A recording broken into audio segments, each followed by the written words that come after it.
Voter మహాశయుల నిర్ణయం అది, అంతే, ఎవరైనా ఎక్కడైనా సరే అంగీకరించాల్సింది అంతే. అది. S Venugopal garu, good morning అండి. Good morning. వేణుగోపాల్ గారు ఈరోజు బాధ్యతలు స్వీకరించబోతున్నారు.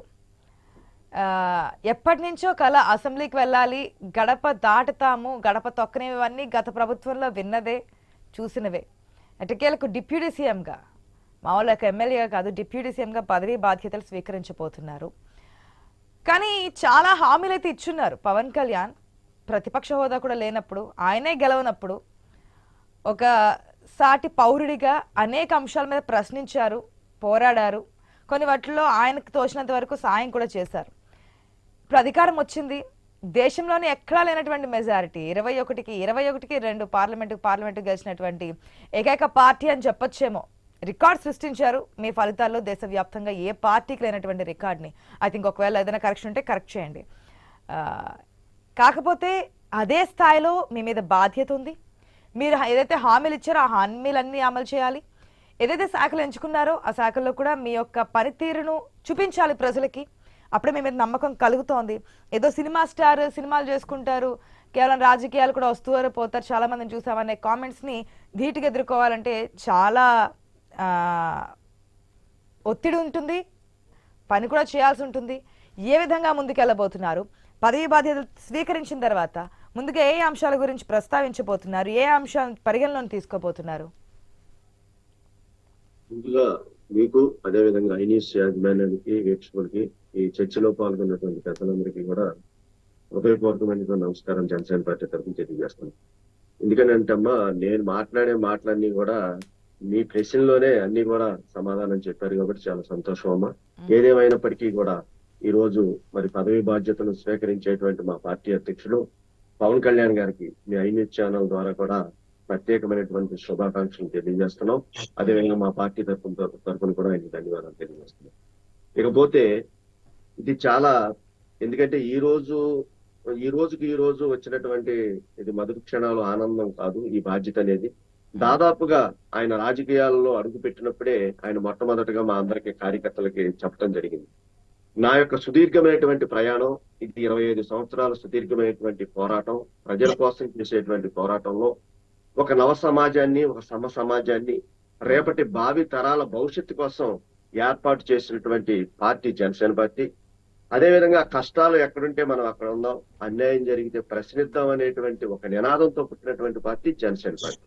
ఈ తరుణంలో దాదాపుగా 10 సంవత్సరాల నుంచి 2014 నుంచి 2024 వరకు కూడా అనేక రకాలైనటువంటి ఆటుపోట్లు, అవమానాలు, చేత్కారాలు, ఓటములు, కన్నీళ్లు అన్ని కూడా దిగమింగుకుని ఇటు కార్యకర్తల దగ్గర నుంచి మేము గాని, మా అధినాయకుడు పవన్ కళ్యాణ్ గారు గాని అనేక రకాలైనటువంటి ఇబ్బందులు పడుతూ ఒక విలాసవంతమైనటువంటి జీవితాన్ని పక్కన పెట్టి ప్రజాసేవ కోసం, ప్రజల ఆకాంక్షను నెరవేర్చడం కోసం ఆయన రాజకీయాలకు అడుగుపెట్టి తన సొంత డబ్బుల్ని కూడా మరి వాళ్ళ కౌలు రైతులకు కానీ, అటు దేశ సైనికులకు కూడా నిధులు ఇచ్చినటువంటి ఘనత ఉన్నటువంటి ఒక మంచి సామాజిక దృక్పథం కలిగినటువంటి, మనస్తత్వం కలిగినటువంటి వ్యక్తి పవన్ కళ్యాణ్.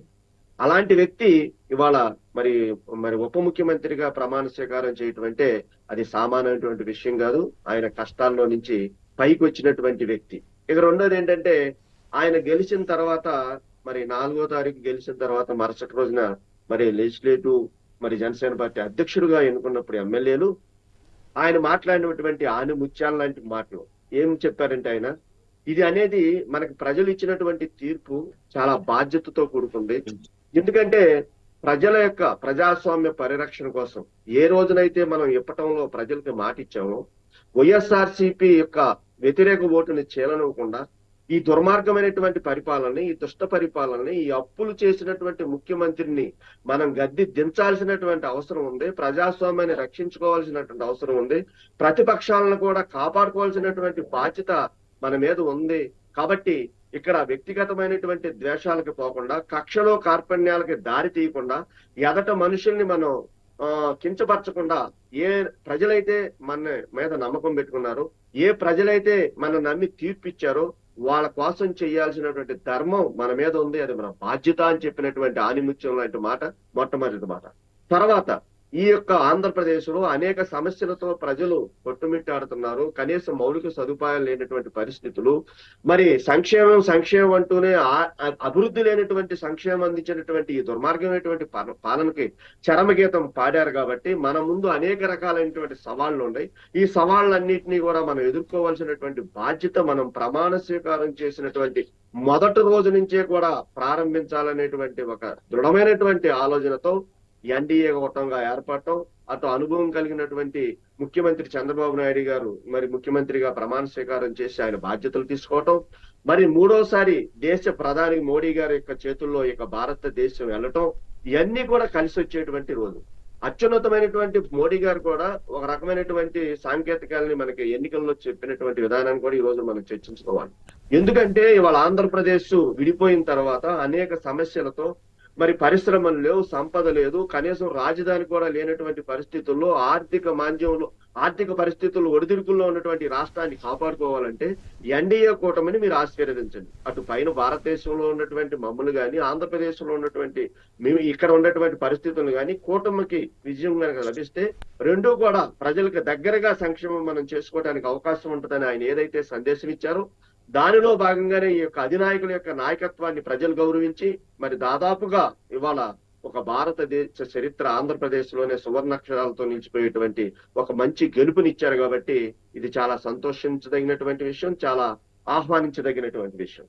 ఇకపోతే బాధ్యతలు స్వీకరించినటువంటి పవన్ కళ్యాణ్ గారి ముందు ఉన్నటువంటి సవాళ్లు, ఆయనకి ఇచ్చినటువంటి, ఆయన కోరుకున్నటువంటి మా పార్టీలో సిద్ధాంతాల్లో ఉన్నటువంటి ఏదైతే ఉందో పర్యావరణాన్ని పరిరక్షించుకుందాం అనేటువంటి విధంగాని, ఖనిజ సంపదని కాపాడుకుందాం అనేటువంటి విషయంలో కానీ, తర్వాత గ్రామ స్వరాజ్యాన్ని కాపాడుకోవాలి. ఏదైతే మరి రామరాజ్యం, గ్రామ స్వరాజ్యం, మన పూజ్య బాబుజీ కలలుగన్నటువంటి గ్రామ స్వరాజ్యాన్ని మనం అభివృద్ధి చేసుకోవాలన్నా, గ్రామీణ ప్రాంతాల్లో తాగునీరు సౌకర్యాలు కల్పించాలన్నా కూడా ఆయన ఆశ, తపన, ఈ పర్యావరణం మీద ఉన్నటువంటి ఒక ఆకాంక్ష తగ్గినట్టే భగవంతుడు ఆయనకి ఈ శాఖలను కూడా అప్పగించడం అనేది చాలా సంతోషమైనటువంటి విషయం. అదేవిధంగా ఆయన పాడేరులో గాని ఇలాంటి గిరిజన ప్రాంతాల్లో ప్రయాణం చేసి స్వయంగా క్షేత్రస్థాయిలో ఏదో జగన్మోహన్ రెడ్డి గారు 3642 కిలోమీటర్లు ప్రయాణం చేసి అధికార దాహం కోసం ప్రజలను మోసం చేసి మాయ మాటలు చెప్పి అధికారంలోకి వచ్చిన తర్వాత 5 సంవత్సరాలు నరకం చూపించేటువంటి విధంగా కాకుండా క్షేత్రస్థాయిలో ఆ పరిపాలన, అటు ఉన్నటువంటి కిడ్నీ బాధితుల యొక్క మరి పరిస్థితుల్ని క్షుణ్ణంగా పరిశీలించిన తర్వాత అమెరికా అంటే అంతర్జాతీయ స్థాయిలో కూడా ఆ సమస్యను తీసుకువెళ్లి అక్కడ పరిష్కారం చూపించినటువంటి మార్గం ఆయన అధికారంలో లేకముందు, ఎమ్మెల్యే కాకముందు ఉన్నటువంటి భావం. తర్వాత గిరిజన ప్రాంతాల్లో ప్రయాణం చేసినప్పుడు అక్కడ ఉన్నటువంటి గుంటల్లో మంచినీళ్లు తాగేటువంటి ఆ గిరిజన ప్రాంత ప్రజల యొక్క బాధల్ని కళతో స్వచ్ఛందంగా చూసిన తర్వాత వీళ్ళందరినీ కూడా మార్పు తీసుకురావాలి, మంచినీళ్లు అందించాలి, సరైనటువంటి రోడ్లు కల్పించాలి, పర్యావరణాన్ని పరిరక్షించుకోవాలనేటువంటి ఒక దృఢమైనటువంటి ఆలోచన కలిగినటువంటి వ్యక్తి ఏదైతే పూజ్య బాబుజీ తీసుకున్నారుగా అదేనమ్మా ఆశయాలు గాని, డాక్టర్ బిఆర్ అంబేద్కర్ గారి యొక్క సిద్ధాంతాలను గాని పుణికిపుచ్చుకున్నటువంటి వ్యక్తి ఇవాళ ఒక మంచి బాధ్యతను తీసుకుంటున్నారు. కాబట్టి తప్పకుండా ఏదైతే ప్రజలు ఈయన మీద నమ్మకం పెట్టారో, ఏదైతే ప్రజలు ఆశపడుతున్నారో, మరి ఆ రోజున గెలిచిన తర్వాత నాయకులతో మాట్లాడేటప్పుడు కొన్ని కామెంట్స్ చేశారు పవన్ కళ్యాణ్. మనం గెలిచామన్న ఆనందం కన్నా బాధ్యత ఎక్కువగా ఉంది, మనం గెలిచామన్న అహంకారం వద్దు, నాకు లేదు మీకు వద్దు, వస్తుంది కానీ వద్దు, దూరంగా ఉండండి, మనం ఏదో వాళ్ళ మీద కక్ష సాధింపు చర్యలు దిగాలని కానీ ఇది కానీ ఆలోచన లేదు అని చెప్తూనే కొన్ని హామీలు ఏదైతే మహిళలకు సంబంధించి లేదంటే సిపిఎస్ రద్దుకు సంబంధించి మెగా డిఎస్సి ఇట్లా కొన్ని అంశాలను తెర మీద తీసుకొచ్చారు. వీటన్నిటికీ మనం చెప్పున్నాము చేస్తామని చెప్పి వాటి గురించి ఏమన్నా ముందుగా యాక్షన్ తీసుకునే అవకాశం ఉంటుందా? సీఎంతో చెప్పి మాట్లాడి నేను ఇవి ఇచ్చున్నాను హామీలు అని చెప్పి ఏమన్నా మాట్లాడే ఛాన్స్ ఉన్నాయా? తప్పకుండా ఉన్నాయమ్మా. ఎందుకు ఉన్నాయని అంటున్నానంటే ఇవాళ 2019లో జగన్మోహన్ రెడ్డి గారు వచ్చేటప్పుడు ఓటు బ్యాంక్ రాజకీయం కోసం మీరు అన్నట్టు సిపిఎస్ రద్దు నేను వారం రోజుల్లో రద్దు చేస్తానన్నటువంటి మహానుభావుడు దాదాపుగా 5 సంవత్సరాల కాలయాపన చేసిన తర్వాత అది మా చేతుల్లో లేనటువంటి పరిస్థితి, అది టెక్నికల్ మిస్టేక్స్ ఉన్నాయి ఇందులో, దాన్ని అలా కాదు ఆ సిస్టాన్ని మారుద్దాం అన్నటువంటి మాట తప్పం మరం తిప్పమనేటువంటి వ్యక్తి చెప్పినటువంటి వాగ్దానానికి మళ్ళా 2024 ఎన్నికలకు వెళ్లే ముందు చంద్రబాబు నాయుడు గారు కానీ పవన్ కళ్యాణ్ గారు కానీ చాలా స్పష్టంగా చెప్పడం జరిగింది.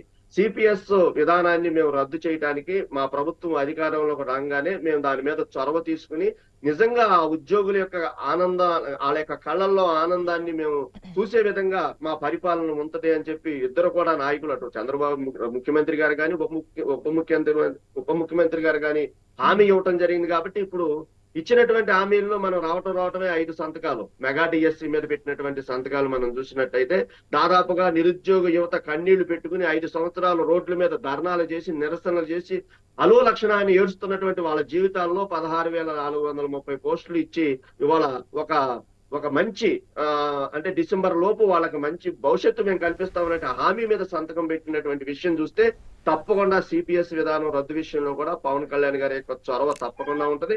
రేపు రాబోయేటువంటి రోజుల్లో సిపిఎస్ మీరు చెప్పినట్టుగా ఏదైతే ఉందో దీని మీద ఒక ఆలోచన చేసి పరిష్కార మార్గంగా వెళ్ళేటట్టు ఉన్నది. తర్వాత మహిళల యొక్క విషయంలో కానీ మా యొక్క ఏదైతే షణ్ముఖ వ్యూహంలో ఇచ్చినటువంటి హామీలు ఏవైతే ఉన్నాయో, సూపర్ 6 ఇచ్చినటువంటి తెలుగుదేశం పార్టీ, ఈ యొక్క ఎన్డీఏ కూటమిలో ఉన్నటువంటి 2 పార్టీలు తీసుకున్నటువంటి మేనిఫెస్టోలో ఉన్న విషయాలన్నీ కూడా చాలా స్పష్టంగా 1 by 1. ఎందుకంటే ఇవాళ మనం చూస్తున్నాం, ఇవాళ 33,000 ఎకరాలు 22,000 మంది రైతులు 5 సంవత్సరాలు కన్నీళ్లు పెట్టి 3 పంటలు పండేటువంటి భూములు ఇచ్చి అమరావతి రాజధానిగా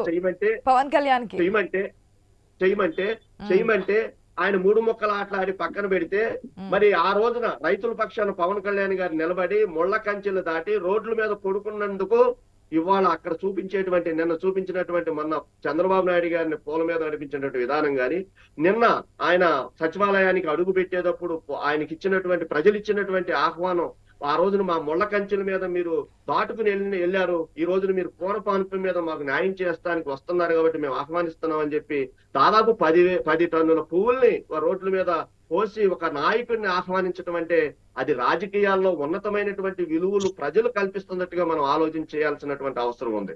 కాబట్టి రాజకీయాల్లో రాజకీయ నాయకుల యొక్క బూతు సాంప్రదాయాల్ని పక్కన పెట్టి ఒక రాజకీయ నాయకుడి యొక్క సంస్కారాన్ని, రాజకీయ నాయకుడి యొక్క ఔన్నత్యాన్ని పెంచేటువంటి విధంగా ఈ నాయకులు ప్రవర్తిస్తారనేటువంటి ఎలాంటి సందేహం లేదు. ఎందుకంటే మన కుటుంబం కూడా ఒక క్రమ పద్ధతిలో అమలు చేసే విధంగా ముందుకెళ్తారంటున్నారు.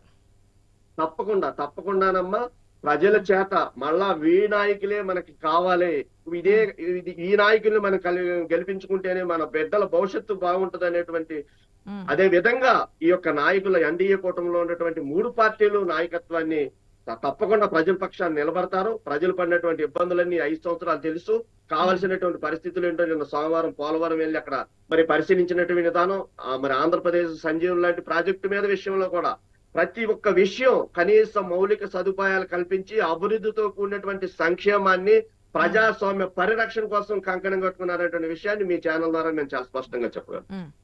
ఓకే, వెంకటేశ్వర రెడ్డి గారు గుడ్ మార్నింగ్ అండి. పాదయాత్ర వెంకటేశ్వర రెడ్డి గారు.